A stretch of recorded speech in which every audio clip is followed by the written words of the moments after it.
नमस्कार दोस्तों, मैं आपका पीसी स्टार आपका अपने YouTube चैनल पे हार्दिक स्वागत करता हूं। आपकी तरफ से लगातार मिल रहे लाइक, शेयर और कमेंट से आपका बहुत बहुत धन्यवाद। आज अपने बात करते हैं, जैसे कल की वीडियो को आगे स्टार्ट करते हुए, कि नॉर्मल जब ये सवाल आते हैं कि A अनुपात B, B अनुपात C, C अनुपात D, D अनुपात E, चार अलग अलग दिए हों, बाद में इनको मिलाकर A अनुपात B अनुपात C अनुपात D अनुपात E बनाना हो, तो नॉर्मल जब स्टूडेंट इसको करने जाएगा तो उसको पता है कि इसको करने में बहुत टाइम लगेगा। ऐसा नहीं करना। अब आपको एक रास्ता देते हैं, ऑप्शन। जब आप ऑप्शन से हिट करने लगोगे ऐसे सवाल, तो टाइम आपके लिए बहुत कम लगेगा। जैसे फॉर एग्जांपल कि A अनुपात B है वो दे रखा है 1 अनुपात 2, तो आगे चाहे कैसे भी हो A अनुपात B है वो 1 अनुपात 2 ही रहने वाला है। क्या ये 1 अनुपात 2 है? जी नहीं, तो यानी पहला ऑप्शन तो यही डिलीट हो गया। सेकंड की बात करें तो 2 अनुपात 4, हाँ ये तो 1 अनुपात 2 है, ठीक है। 3 अनुपात 4 ये भी नहीं हो सकता। 3 अनुपात 6, और ये क्या 3 1 कम 3, 3 दूनी 6, यानी 1 अनुपात 2 है, ठीक है।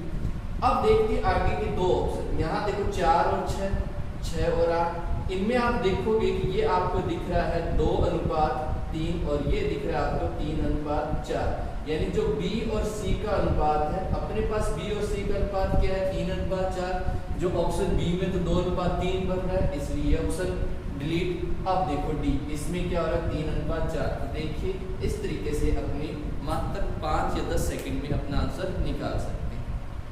आगे इसी थीम पे एक सवाल और देखें कि जैसे A अनुपात B देकर 3 अनुपात 4, B अनुपात C है वो 8 अनुपात 9।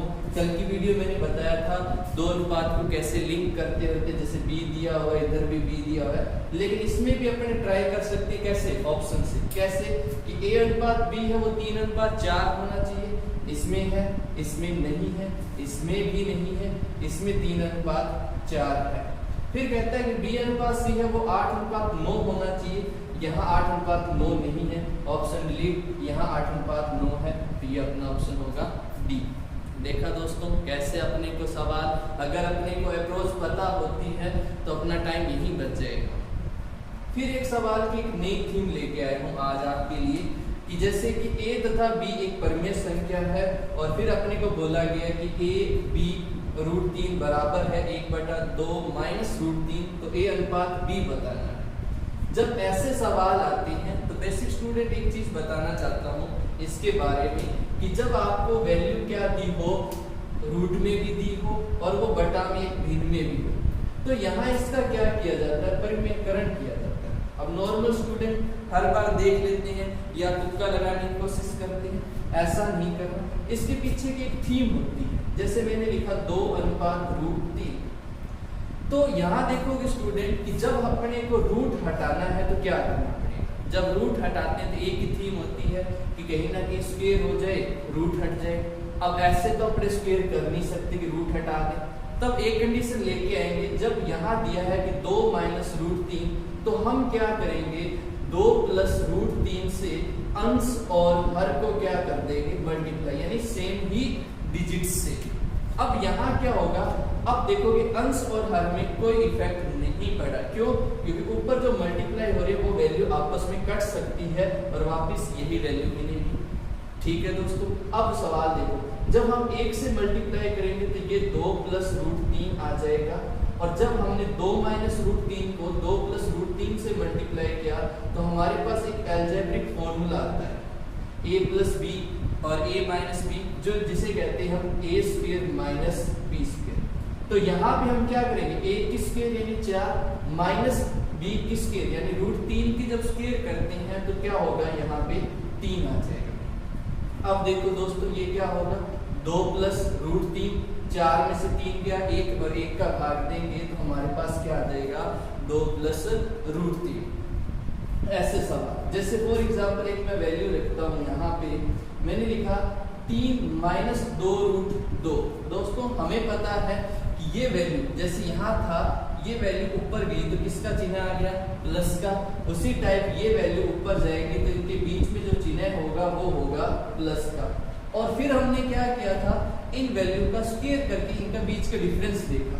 इनकी स्क्वायर करते हैं तो 9 और इसकी स्क्वायर करते तो 8, यानी इनका डिफरेंस क्या है 1 का, तो यानी हमारे पास इसका परिमेयकरण करती है तो 3 + √2 होगा।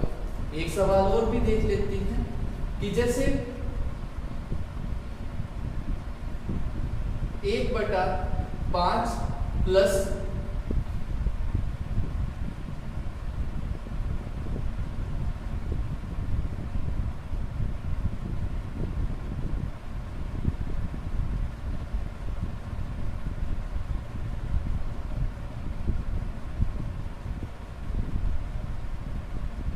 √24, ठीक है।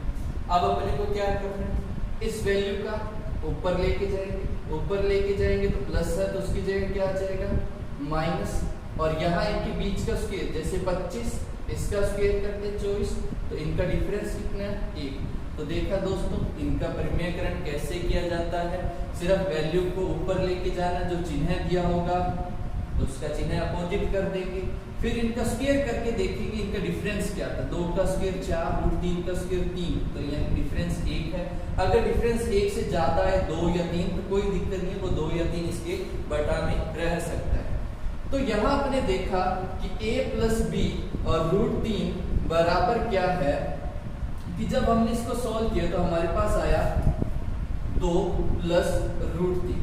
तो यहाँ देखो दोस्तों अब ये दोनों वैल्यू बराबर है, तो a की जगह क्या यूज हो रहा है 2, यानी a की वैल्यू बन गई 2, √3 का √3 यहाँ है, यानी b की वैल्यू क्या रखी गई है यहाँ पे 1, क्योंकि 1 से गुणा करते हैं तभी तो √3 का √3 रहेगा, यानी b की वैल्यू क्या आ जाएगी 1। अब सवाल पूछा गया था कि a अनुपात b क्या होगा, तो इसका आंसर आएगा 2:1। तो ठीक है दोस्तों, कैसा लगा आपको ये वीडियो, आप अपने विचार मेरे कमेंट बॉक्स में डाल सकते हैं। Okay, thank you. इसी तरीके से लाइक और शेयर